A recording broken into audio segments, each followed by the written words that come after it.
ಆತ್ಮೀಯ ಶರಣ ಬಂಧುಗಳೇ, ಇಡೀ ಪ್ರಪಂಚ ಬಸವಣ್ಣನವ್ರ ಕಡೆ ನೋಡ್ತಾ ಇದೆ.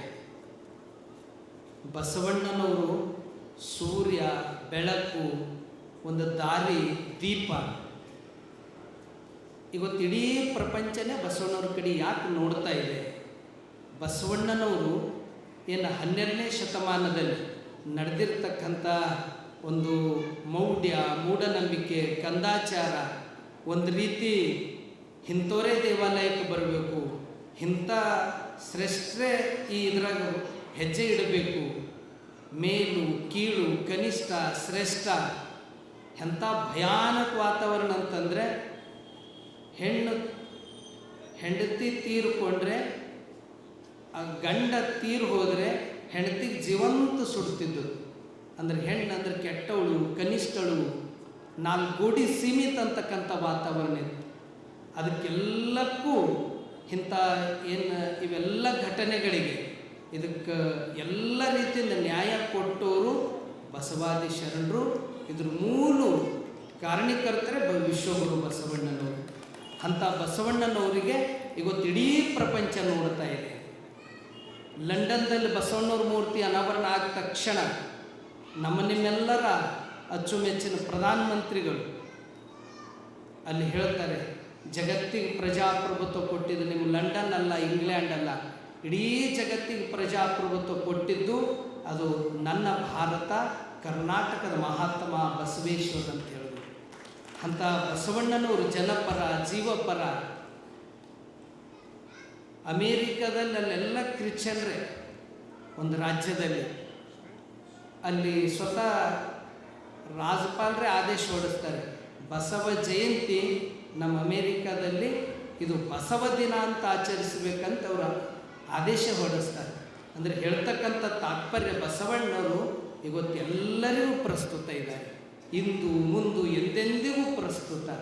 ಎಷ್ಟು ಬಸವಣ್ಣನವರು ಕಲ್ಯಾಣ ರಾಜ್ಯ ಯಾವ ರೀತಿ ನಿರ್ಮಾಣ ಮಾಡಿದರು, ಅಲ್ಲೆಲ್ಲರೂ ನೀಡೋರಿದ್ದರು,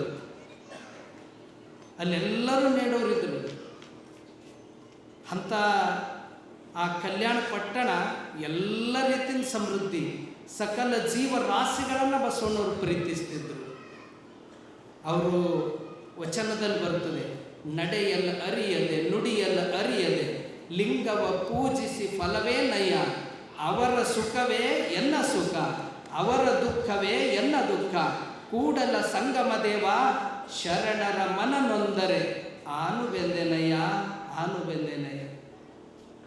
ಜನ್ಮ ಕೊಟ್ಟಂಥ ತಾಯಿ ತಂದೆ ತನ್ನ ಮಕ್ಕಳು ಎಲ್ಲ ರೀತಿಯ ಸಮೃದ್ಧಿ ಇದ್ದರೆ ಆನಂದವಾಗಿರ್ತಾರೆ. ಸ್ವಲ್ಪ ತೊಂದರೆ ಆಯ್ತು ಅಂದ್ರೆ ಆ ತಾಯಿ ತಂದೆಗೆ ನಿದ್ರೆ ಹತ್ತಲ್ಲ, ಅನ್ನ ಹೋಗಲ್ಲ. ಇಡೀ ಕಲ್ಯಾಣ ಪಟ್ಟಣದಲ್ಲಿ ಅದು ಪ್ರಾಣಿ ಇರಲಿ, ಪಕ್ಷಿ ಇರಲಿ, ಮನುಷ್ಯ ಇರಲಿ, ಯಾರೇ ಇರಲಿ, ಅಲ್ಲೆಲ್ಲರೂ ಸುಖಿ ಇದ್ದರು. ಬಸವಣ್ಣವ್ರು ಭಾಳ ತೃಪ್ತಿಯಿಂದ ಇರ್ತಿದ್ರು. ಸ್ವಲ್ಪ ಎಲ್ಲೋ ಒಂದು ಕಡೆ ವ್ಯತ್ಯಾಸ ಆದರೆ ಆ ಕಲ್ಯಾಣ ಪಟ್ಟಣದಲ್ಲಿ ಶರಣರು ಮನ ನೊಂದರೆ ಆನುಬೆಂದೆನಯ್ಯ. ಬಹುತೇಕ ಇಡೀ ಪ್ರಪಂಚದಲ್ಲಿ ಸಕಲ ಜೀವರಾಶಿಗಳನ್ನು ಪ್ರೀತಿಸ್ತಕ್ಕಂಥ ಹೃದಯ ಅದು ಜಗಜ್ಯೋತಿ ಬಸವಣ್ಣವರು. ಆ ಬಸವಣ್ಣನವ್ರ ಪರಂಪರೆನೇ ಮತ್ತೆ ಯಡಿಯೂರು ಸಿದ್ಧಲಿಂಗೇಶ್ವರ ನಂತರ ಅದಕ್ಕೆ ಮತ್ತೆ ಜೀವದ ಕಳೆಯನ್ನು ತುಂಬಿದ್ದು ಅನೇಕ ಮಠಗಳಲ್ಲಿ. ಅದಕ್ಕೆ ವಿಶೇಷವಾಗಿ ಇಲ್ಕಲ್ಲಿನ ಚಿತ್ತರ್ಗಿ ವಿಜಯ ಮಹಾಂತೇಶ್ವರ ಮಠ, ಅದರಲ್ಲಿ ಮಹಾಂತಪ್ಪಗಳವ್ರದ್ದು ಭಾಳ ದೊಡ್ಡ ಕೊಡುಗೆ. ಹಿಂದೆ ವಿಜಯ ಮಹಾಂತಪ್ಪಗಳವರು, ಅದರ ನಂತರ 19ನೇ ಪೀಠಾಧಿಪತಿಗಳಾಗಿರ್ತಕ್ಕಂಥ ಮಹಾಂತಪ್ಪಗಳು ಎಷ್ಟು ಇವತ್ತೇನಾದರೂ ಬಸವ ತತ್ವ ಇಷ್ಟು ಗಟ್ಟಿಯಾಗಿ ಉಳಿಕ್ಕೆ ಅದಕ್ಕೆ ಮೂಲ ಏನಾದರೂ ಒಂದು ವೇದಿಕೆ ಇದ್ದರೆ ಅದು ಶರಣ ಸಿದ್ಧಾಂತ ವಿದ್ಯಾಪೀಠನೇ. ಅದು ಆ ವಿದ್ಯಾಪೀಠ ಮೂಲಕನೇ ನಮ್ಮ ಗುರುಗಳು ಪೂಜ್ಯ ಡಾಕ್ಟರ್ ಬಸವಲಿಂಗ ಪಟ್ಟದೇವರು ನನಗೇನಾದರೂ ಹೇಳಿಕ್ಕೆ ಒಂದು ಶಕ್ತಿ ತುಂಬಿದ್ದು ಅದು ಯಾವುದಾದ್ರೂ ವೇದಿಕೆ ಇದ್ದರೆ ಅದು ಶರಣ ಸಿದ್ಧಾಂತ ವಿದ್ಯಾಪೀಠನೇ ನನ್ನ ಮೂಲ ಅಲ್ಲಿ ಹೆಚ್ಚಿಂದ ನನಗೆ ಶಕ್ತಿ ತುಂಬಿದ್ದು. ಅಂದರೆ ಮಠಾಧೀಶರು, ಪ್ರವಚನಕಾರರಿಗೆ ಒಂದು ನಿಷ್ಠೆಯಿಂದ ಬಸವ ತತ್ವವನ್ನು ನಿಷ್ಠೆಯಿಂದ ಬದುಕಲಿಕ್ಕೆ ಕಲಿಸ್ಕೊಟ್ಟಿದ್ದೆ ಈ ಶಿಬಿರನೇ ಮೂಲ ಅದಕ್ಕೆ ತಾಯಿ. ಇದರಲ್ಲಿ ಅನೇಕರು ಇವತ್ತೇನಾದರೂ ಬಸವ ಪರಂಪರೆ ಇಷ್ಟು ಗಟ್ಟಿಯಾಗಿ ಉಳ್ಳಿಕ್ಕೆ ಇದಕ್ಕೆ ಈ ಶಿವಾನುಭವ ತರಬೇತಿ ಶಿಬಿರನೇ ಇದಕ್ಕೆ ತಾಯಿಬೇರು ಅಂತಕ್ಕಂಥ ಮಾತನ್ನು ತಿಳಿಸಿ, ಇದು ರೂವಾರಿಗಳು, ಇದರದ್ದು ದಂಡನಾಯಕರೇ ಅದು ಡಾಕ್ಟರ್ ಮಹಾಂತಪ್ಪಗಳವರು. ಅವರು ಇದನ್ನೇ ಮತ್ತಿಷ್ಟು ಈ ಶಿವಾನುಭವ ತರಬೇತಿ ಶಿಬಿರನ್ನು ಗುರುಮಾಂತಪ್ಪಗಳು ಅದನ್ನು ಭಾಳ ಗುರುವಿನ ಅದು ಇನ್ನೊಂದು ಮುಖ ಎಲ್ಲಿ ನೋಡ್ಬೇಕಂದ್ರೆ ಅದು ಗುರುಮಾಂತಪ್ಪಗಳವರ ಹತ್ತಿರನೇ ನೋಡಬೇಕು.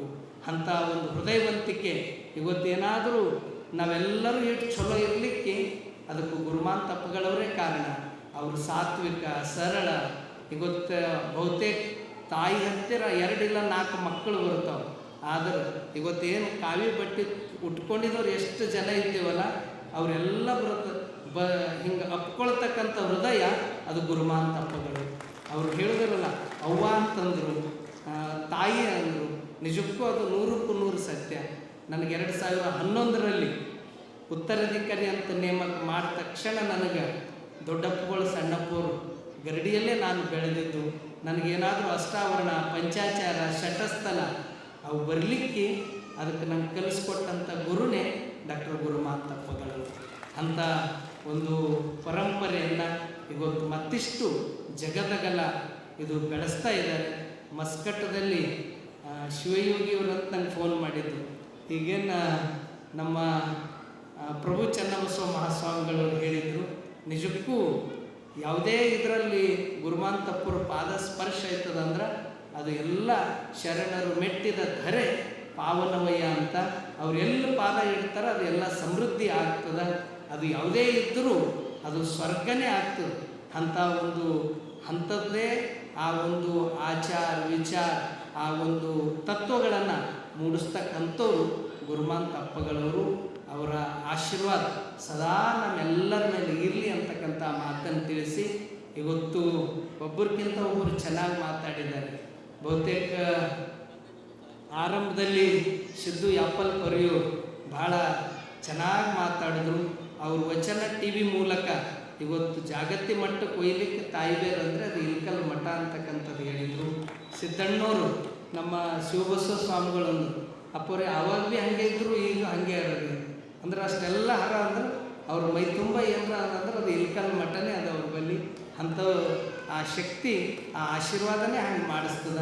ಇವತ್ತು ಇಲ್ಲೆಲ್ಲ ವೇದಿಕೆ ಮೇಲೆ ಒಬ್ಬರಿಗಿಂತ ಒಬ್ಬರು ಚೆನ್ನಾಗಿ ಮಾತಾಡಲಿಕ್ಕೆ ಅದಕ್ಕೆಲ್ಲ ಇಲ್ಕಲ್ ಮಠ ಕಾರಣ ಅಂತಕ್ಕಂಥ ಮಾತನ್ನು ತಿಳಿಸಿ, ಮೊನ್ನೆ ನಮ್ಮ ಗುರುಗಳ ಅಮೃತ ಮಹೋತ್ಸವದಲ್ಲಿ ನಮ್ಮ ಮನ್ನಿರಂಜನ ಪ್ರಣವ ಸ್ವರೂಪಿ ಪ್ರಭು ಚನ್ನಬಸವ ಮಹಾಸ್ವಾಮಿಗಳು ಭಾಳ ಚೆನ್ನಾಗಿ ಇವತ್ತು ಎಲ್ಲೇ ಅದು ಕಾರಿನಲ್ಲಿರ್ಬೋದು, ಮಠದಲ್ಲಿರ್ಬೋದು, ಒಂದು ಪೆಂಡ್ರ ತಂದ್ರೆ ಸಾಕು, ಅಥವಾ ಮೊಬೈಲ್ದಲ್ಲಿರ್ಬೋದು, ಆ ಮಠದ ಪರಂಪರೆ ಅದನ್ನು ಭಾಳ ಒಳ್ಳೆ ರೀತಿಯ ಸಂಗೀತ ಸಾಹಿತ್ಯ ಅದಕ್ಕೆಲ್ಲ ಒಂದು ರೂಪ ಕೊಟ್ಟಂಥ ಶ್ರೇಯಸ್ಸು ಪ್ರಭು ಚನ್ನಬಸವ ಮಹಾಸ್ವಾಮಿಗಳ ಸರಿಗೆ ಸಲ್ತದೆ. ಬಹುಮುಖ ಪ್ರತಿಭೆ ಉಳಿತಕ್ಕಂಥ ಪೂಜ್ಯರು.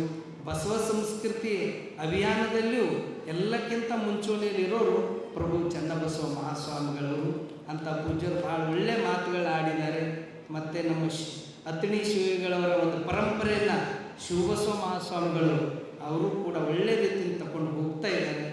ಹಡಪದ ಅಪ್ಪಣ್ಣ ಪೀಠದ ಪೂಜ್ಯರು ಮತ್ತು ನಮ್ಮ ಮರೆಗುದ್ದಿ ಅಪ್ಪುಗಳು ಎಲ್ಲರ ಪೂಜ್ಯರ ಪಾದಕ್ಕೆ ಶರಣಾರ್ಥಿಗಳನ್ನು ಸಲ್ಲಿಸಿ, ಈಗ ಅಪ್ಪುಗಳಿಗೆ ನೀವು ಕಾಣಿಕೆ ಕೊಡಬೇಕಾಗಿದ್ದೇನು ಅಂದರೆ, ನಮ್ಮ ಬದುಕಿನಲ್ಲಿ ಬಸವಣ್ಣವ್ರ ತತ್ವ ನಾವು ಜೀವನದಾಗ ಅದನ್ನು ಅಳವಡಿಸ್ಕೊಂಡು ಮತ್ತೊಬ್ಬರಿಗೆ ಬಸವತ್ವದ ಕಡೆ ನಾವು ಕರ್ಕೊಂಡು ಬಂದೀವಂದ್ರೆ ಅದು ನಿಜಕ್ಕೂ ಮಹಾಂತಪ್ಪಗಳವರ ಸಮಣೋತ್ಸವ ಮಾಡಿದ್ದಕ್ಕೂ ಅದು ಸಾರ್ಥಕ ಆಗ್ತದೆ. ಆ ನಿಷ್ಠೆ ಗಟ್ಟಿತನ ಪ್ರತಿಯೊಬ್ಬರೂ ನಾವು ಅಳವಡಿಸ್ಕೋಬೇಕು ಅಂತಕ್ಕಂಥ ಮಾತನ್ನು ತಿಳಿಸಿ ಎಲ್ಲರಿಗೂ ಭಕ್ತಿಪೂರ್ವಕ ಶರಣು ಶರಣಾರ್ಥಿ.